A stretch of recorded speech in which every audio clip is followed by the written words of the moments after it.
Good evening, South Florida. Thanks for joining us. I'm Omar Morales, bringing you the headlines you need to know from our partner, South Florida Gay News. Brought to you by SunServe, a nonprofit agency providing mental health care and social services to the entire LGBTQ+ community. Hello everyone, I'm Sean Palacios. I'd like to invite you to a really wonderful event called Revival Gospel Brunch, Sunday, March the 14th at 2 p.m. and it's a moment to celebrate the soul. Now this is a fundraiser obviously for the fabulous guys over at SunServe and the Florida AIDS Walk. So it is of course going to be held at Hunter's with Lenora J. Antonio Edwards, Stephen Neal, Terry Dyer, and so many more. Tickets are limited, so click the link in this post and we will all be there celebrating together. I'll see you there.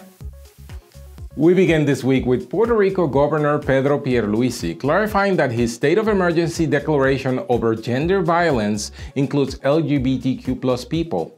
The original order calling for protections against women did not specifically include LGBTQ+ people. The governor has set aside $6 million in new resources and stated he wants all women, including transgender people, to be protected. From the state of Florida, the Florida Commission on Human Relations announced it accepts the Supreme Court's decision in Bostock versus Clayton County, where the court ruled that discrimination on the basis of sex also covers sexual orientation and gender identity.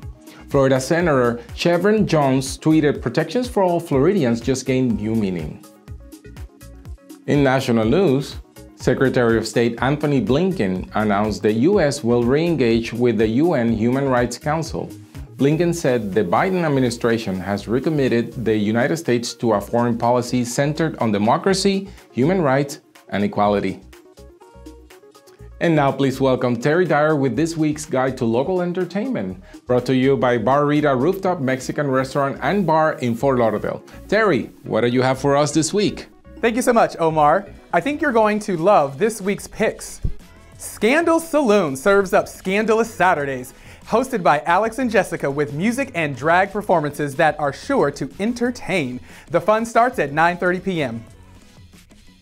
The Pub Wilton Manors presents Kimberly Venom's Fantasy Drag Show on Sunday nights from 9 to 11. Enjoy fabulous drag from local queens and drink specials all night. Mondays are all about pride. Head over to Bar Rita as they donate 10% of their revenue to Outshine LGBTQ+ Film Festival. Bar Rita serves modern Mexican food and handcrafted margaritas. Tats and Tacos brings you Flamingo Wednesdays benefiting LGBTQ+ nonprofits.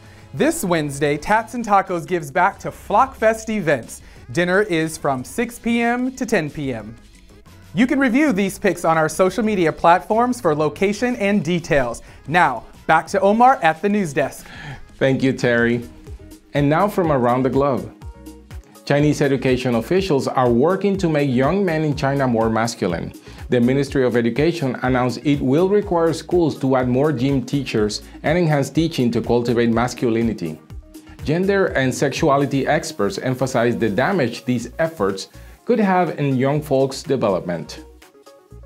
This week in sports news, former WWE's wrestling star Gabby Tuft has now come out as a proud trans woman.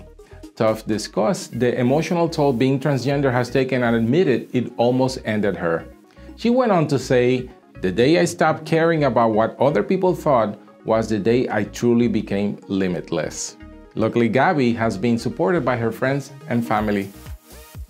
And finally, from the world of entertainment, a new study by GLAAD finds that movies, television shows, and ads can help change attitudes and erase prejudice toward LGBTQ+ people.